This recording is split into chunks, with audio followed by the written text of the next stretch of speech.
Hello, good morning, wherever it is, good evening, good night.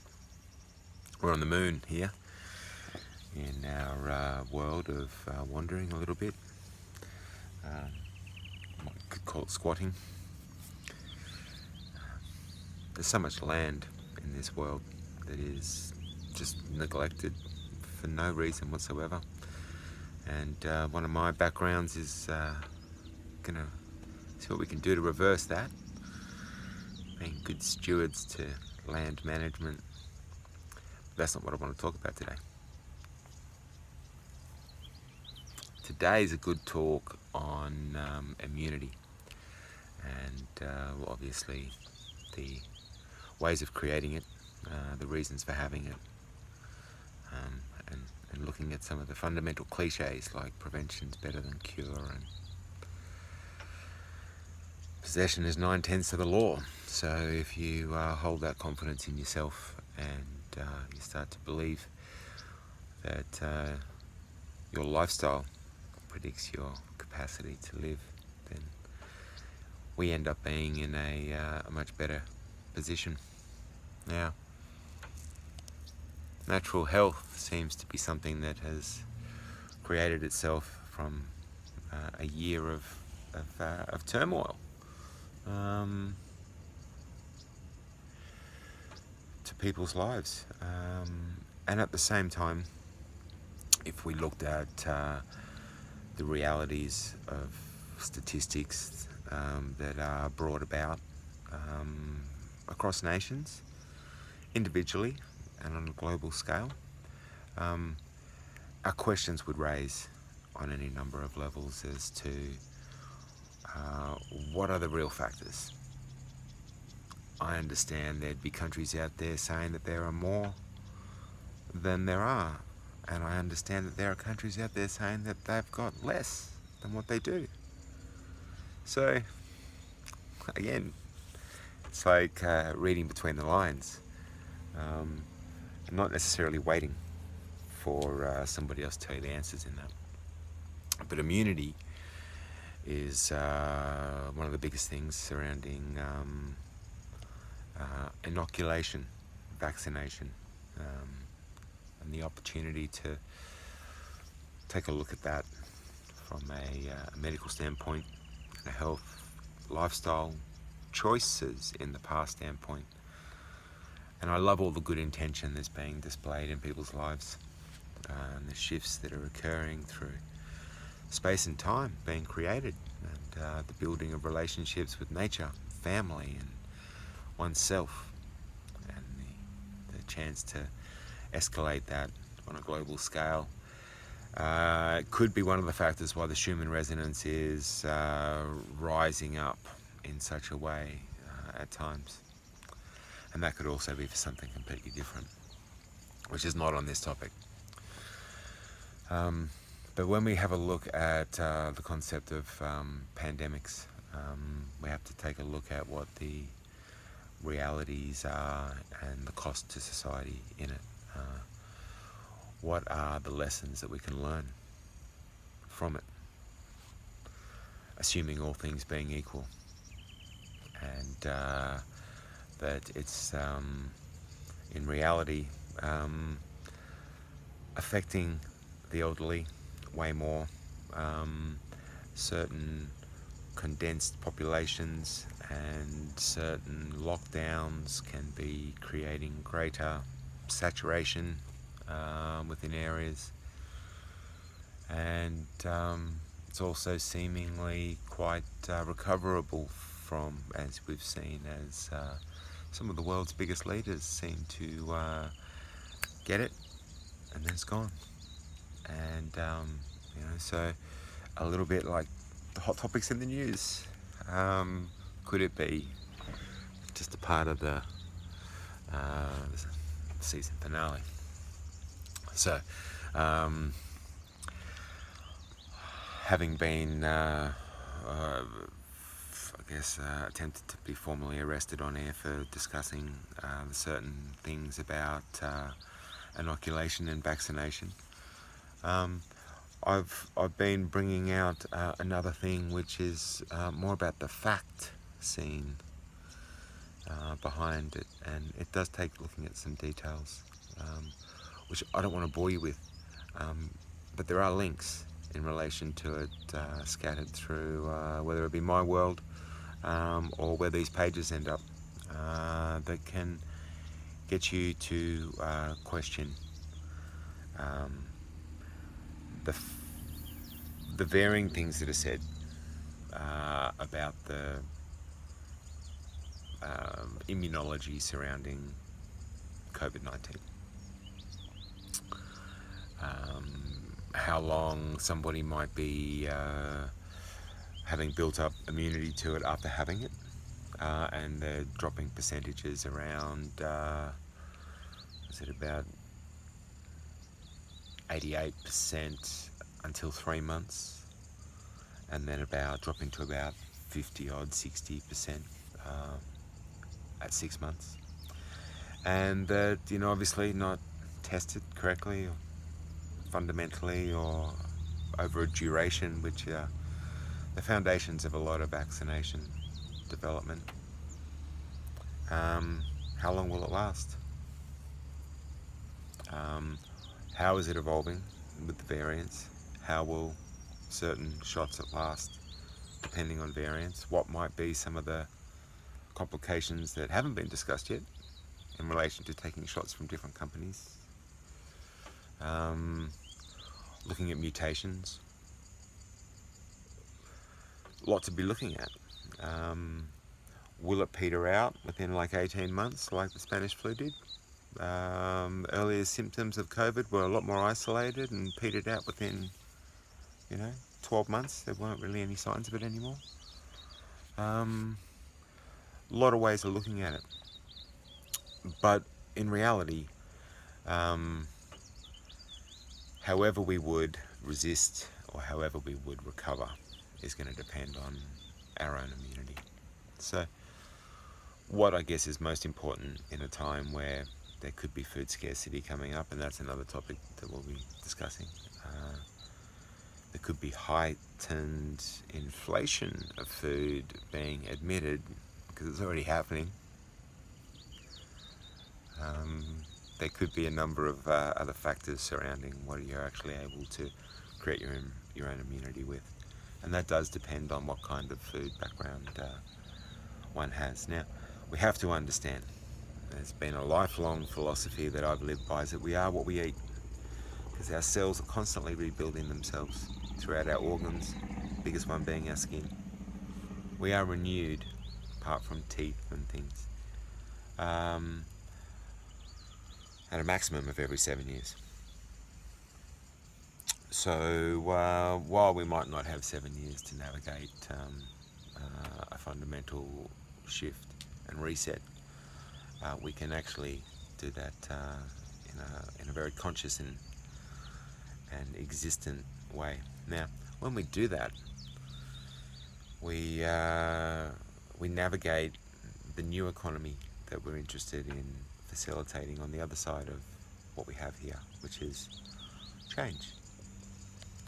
And we've seen varying versions of new economies, which we'll deeply discuss throughout other topics, from retail traders since 2010 to what we have today with different currencies and volatility.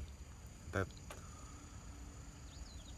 when we look at where we put our money and where we have put our money and what that's done for sides of the world and how that's benefited us or not,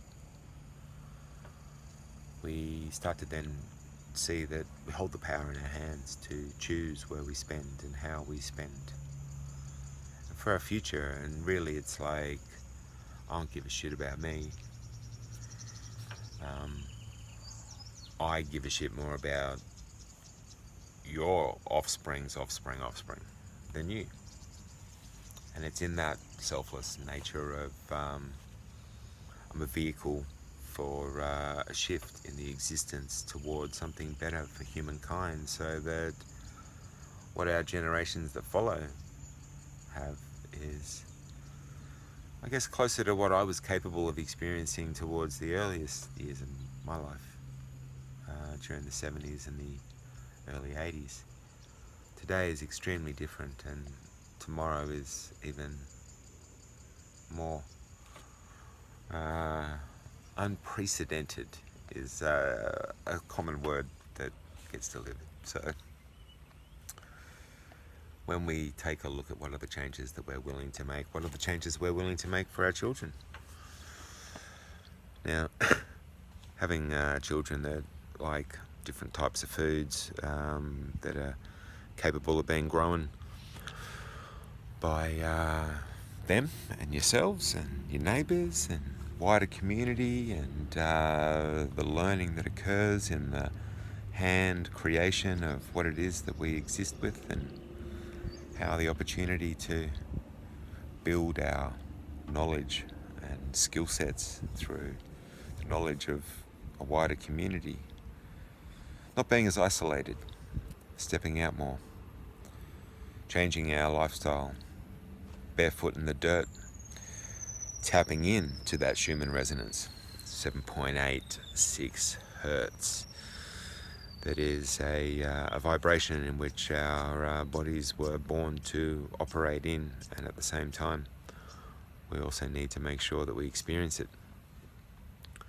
A lot of noise and chatter in life, social media and marketing and cars and just life, just movement, and a lot of radio frequency that just dulls us down and bombards our immunity and the frequencies that we actually end up entering through us. I mean, they go through building walls. So if we think we're any different, then we're a vehicle for the heating up of the body. And I think there's a need for us to recognize what kind of immunity we have. Are we eating organic and vegan and however it is on the most extreme level, whether you do it yourself and live out pretty much any way, we'd be living on the land and not being surrounded by the radio frequencies that can combat that. There are minerals that are required for us to be able to deliver resistance, and what our bodies end up needing to reinvigorate ourselves. So immunity, what are we doing for it, and how do we know what's affecting us in relation to it? And that's what we want to discuss a lot in relation to some of the natural health topics that we're going to be raising here. Now, let's put it this way. If you walk down the supermarket or the supermarket or however, and you've got roughly a quarter of an aisle that'll be classified as health food, then what are the other 12 3/4 aisles displaying? So there's a question in relation to that. There's a question in relation to the quality of the genetically modified fresh food crops, as well as dried food crops that are genetically modified often to manipulate yield and sugars, but as well to resist death by mostly glyphosate, and also resistant to any number of insects. So the offspring of these plants are their own genetic subtle variations of it as well. So how does that create systematic changes within our genealogy? Is an uneducated question. So I'm going to educate myself, and we all should be constantly educating ourselves on it. having been battling the genetically modified industries of Monsanto since the late 80s. It's not so much shifted for the greater from perhaps our perspective, but things for us to consider. So food, where's it coming from? How's it been grown? How far did it have to travel to get to you? What are the opportunities that it actually needed to be maybe sprayed with Roundup to kill it all at once so that it could be quick and easy to harvest? Like many dry goods in these modern day in and out, land is just a medium to grow in, and everything else is provided by the pharmacology that has taken over the pharmacy of natural food. And then if we shop more from the other 11.5, 12 and 3/4 aisles in a supermarket, it's a question of then like what sort of nutritional value that food holds, and then is it supplement that is the key factor, or just not. And from what I can tell, having somehow had a business for 20 odd years looking at people's fridges, checking out their efficiency of scale for the sustainability of property, it's a different story for 90% of the population. And so what we have is 90% of the population that maybe need to be listening to some of the potential choices and changes in choices that can occur. So I do know there's a place for vaccination and inoculation in this world, and like the hangover that someone gives themselves by consuming mainly sugar, because that's pretty much what addiction is. Being self-inflicted, it's just to look at the acceptance in relation to it. And I remember like my self-inflicted relationship to that speak from is just times when I might not just be able to shake a heavy flu back 25 years ago, and buy a bottle of OP rum and just drink the whole lot, and that would beat the shit out of whatever was in my system and give me a dirty great hangover in the morning, and following day I'd be back to my usual self. So it used to be a medicine, and could well be continued in relation to that, tincture wise and all kinds of things. But what I think is relevant is the notion to look at whether our immune systems require us to take on board some of the insecurity and the severity of what a whole bunch of answerless questions have provided in the topics of today. So looking at all the answerless questions means that we need to get looking for answers ourselves.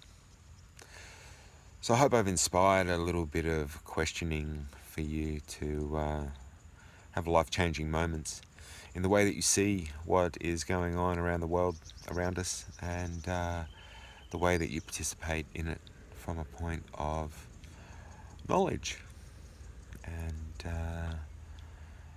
a little bit of experience to recall from. So when we're talking about health here, it's going to be a health discussion that will be open-minded and answering angles from all sides.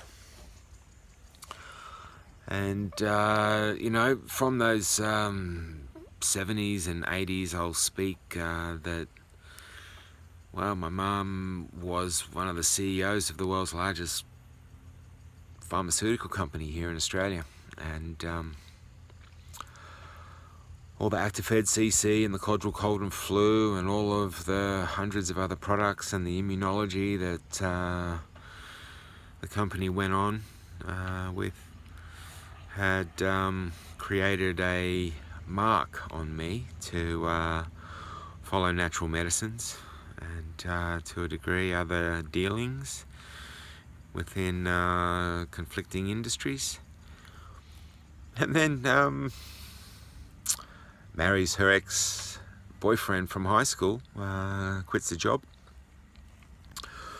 moves me back to about 100 k's from where I was born at the age of 11, where Monsanto the following year paid for us all to travel to New Zealand, all expenses, because he was the largest user of Roundup. So when I speak about this stuff with this cheeky, calm, how does he think he knows anything kind of frown on my face, it's because that's just kind of a little glimpse into the beginning of how long I've been showing behind the curtain.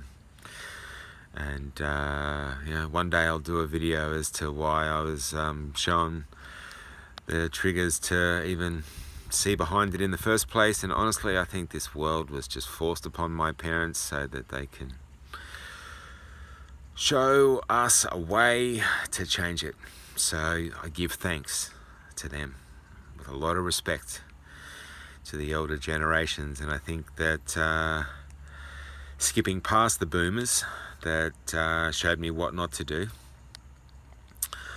and going back to the older generations of land stewards that politicised and navigated Indigenous cultural relations from the earliest days in this land, that white man stood and took over.